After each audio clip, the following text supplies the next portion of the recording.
Et donc, chacun d'entre nous, on a la possibilité d'annuler tous les jugements qui sont décrétés sur notre tête. Chaque heure, il y a un tribunal céleste, on peut annuler tous ces jugements-là en se jugeant nous-mêmes en bas. Comment on peut renoncer à une telle possibilité? Maintenant, chacun doit se regarder lui-même et se poser la question. Est-ce que je ne suis pas en train de me comporter de manière complètement illogique? Ce n'est pas absurde que je suis comme un prisonnier qui a reçu cette fameuse lettre du grand juge suprême de la prison et du tribunal qui me dit que tu peux te juger tout seul et être innocenté.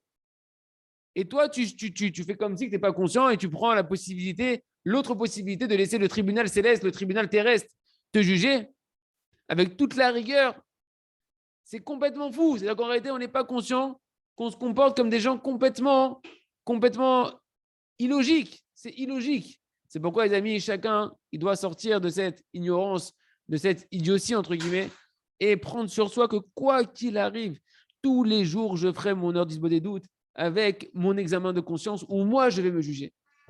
Et comme ça, j'économise toutes les souffrances qui peuvent arriver sur moi, ni dans ce monde-là, ni dans le monde futur. C'est comme on a dit, quand il y a un jugement en bas, il n'y a pas de jugement en haut. Il y a que ce machal, cette parabole, elle donne la force à chacun de faire son heure d'isbo des doutes tous les jours et ne pas passer un jour sans se juger soi-même, pour ne pas laisser que Dieu nous en préserve la tribu de rigueur nous juger et nous amener des souffrances pour nous réveiller à la tchouva. On continue avec le jardin de la sagesse et on reprend le conte de Rabbi Nachman. Et voilà que ces deux enfants-là, ils étaient appelés dans le monde, dans la bouche des gens du monde. Un, il était appelé par tout le monde entier, le chacham, le sage. Et l'autre, on l'appelait dans la bouche de chacun, le simple. Et bien qu'il y avait d'autres personnes qui étaient intelligentes et intellectuelles et d'autres personnes qui étaient simples dans la manière de se comporter, malgré tout, ici, dans ces deux individus-là, la différence était tellement extraordinaire, chacun était tellement à l'extrême de cette notion-là, et qu'en plus, les deux, ils avaient appris dans la même école, ils ont commencé la vie dans le même village, etc. Et que lui, un, il est devenu tellement un grand sage, et l'autre était tellement simple, et tellement tamime et intègre dans son comportement. Et voilà que dans le registre de là où on inscrivait tous les gens des habitants, etc., là-bas, comment il les avait appelés là-bas? Chacun, il l'avait appelé, un, il l'avait appelé le Chacham, on mettre son prénom et son famille, ils l'ont appelé le Chacham, et l'autre, ils l'ont appelé le Tam, un le sage, un le simple. Et voilà qu'une fois, le roi, il est venu et il a vu que c'était marqué dans les registres. Ces deux enfants-là, ils étaient appelés un par le nom de Chacham et l'un par le nom de Tam, sage et simple. Et c'était étonnant pour lui. Il dit comment c'est possible que ces deux personnes-là, on les appelle pas par leur nom, et un, on l'appelle par le sage et l'autre, on l'appelle par le nom du simple. Et Mamash, le roi, ça lui a éveillé l'envie de les rencontrer et de savoir qui étaient ces deux personnages-là. Le Rav me dit, Kol davar jeté minaklal, chaque chose qui sort de la normalité, eh ben, ça éveille la curiosité, c'est intéressant. Et en particulier pour le roi, qu'il s'intéresse, le roi, à ce qui se passe dans son pays, et que là, il a vu que c'était quelque chose de Mamash d'extraordinaire. Et donc, c'était très intéressant pour lui de savoir qui étaient ces deux sujets de son royaume.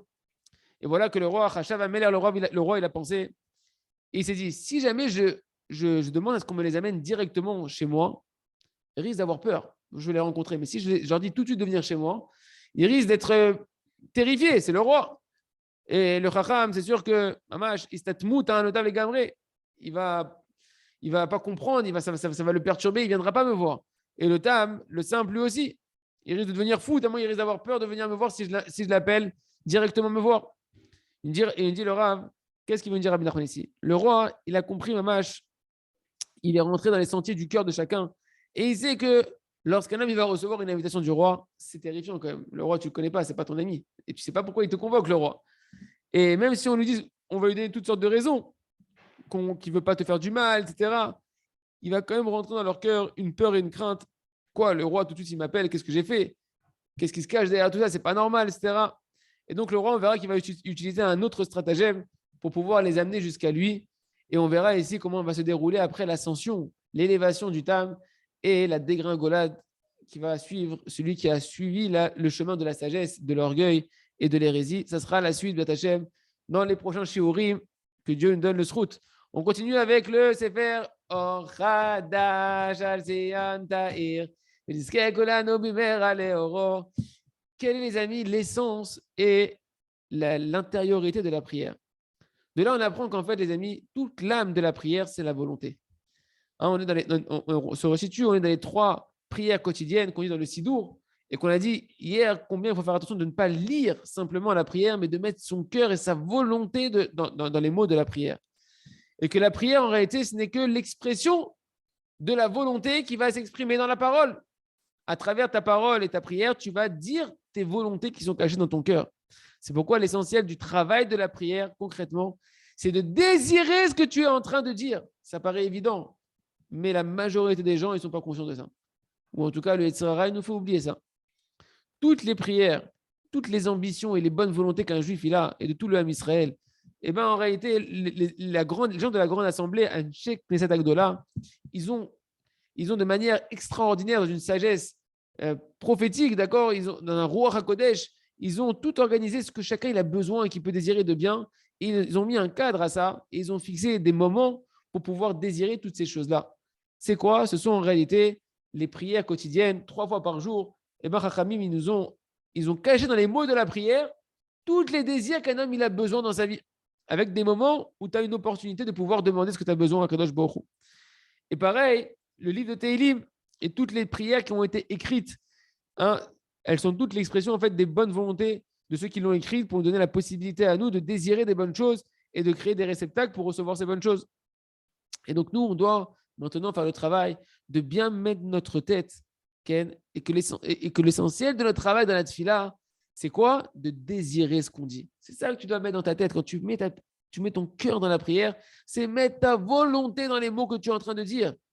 Et prendre conscience que toute la valeur et l'importance de la prière, elle va être décrétée de manière directe en fonction de la grandeur de ta volonté que tu vas avoir au moment où tu prononces les mots. C'est pourquoi quand Rabbi Nachman il dit que la perfection de la volonté s'obtient à travers la prière, comme ça c'est marqué dans l'écouter Moharan, enseignement 31, Ken, il rajoute, et il dit, validez nisdar seder atfilot. Et c'est dans ce chemin-là qu'a été organisé et institué l'agencement des prières quotidiennes. Les prières quotidiennes sont un moyen de parfaire ta volonté à travers la prière. Cette volonté qui fait bouger toutes les choses de ce monde-là et qui t'amène tout ce que tu as besoin. Ça veut dire qu'en fait, toutes les prières qui ont été instituées, c'est uniquement pour donner une opportunité à un homme d'exprimer ses volontés à travers ces mots que les Chachamim ils ont écrits, qui sont la prière. Et comme ça, nous dit Rabbi Nachman de Breslev dans cette Torah, parce que les lettres, c'est la Torah 31 du Écoutez Moharan, que l'on fait d'ailleurs le matin en ce moment, que les lettres de la Torah, sans les voyelles, elles sont comme un corps sans âme, qu'elles n'ont aucun mouvement. Les lettres de la Torah, même les lettres de la prière, en fait, le Rav nous fait un lien entre les lettres de la Torah et les lettres de la prière. Même les lettres de la prière, elles sont comme un corps sans âme, s'il n'y a pas les voyelles en dessous. Et c'est quoi ces voyelles? Ces voyelles, c'est l'amour, les désirs et les volontés que tu vas mettre de vouloir te rapprocher d'Hachem dans les lettres que tu es en train de prononcer. C'est ça qui va faire que les lettres vont se vitaliser, qu'elles vont bouger et t'amener la bracha. Ce qu'on appelle les nekudot akasef, les points d'argent ou bien les voyelles qui vont ponctuer les lettres de la prière ou de la Torah à travers tes désirs. Kasef, c'est les kisufim, c'est les désirs de se rapprocher d'Akadosh Baruch Hu. Ça veut dire quoi? Nous dit Rabbi Nachman qu'en réalité, les désirs, ce sont eux l'âme. La volonté, c'est ça l'âme de toute chose, c'est ça l'âme de ta prière.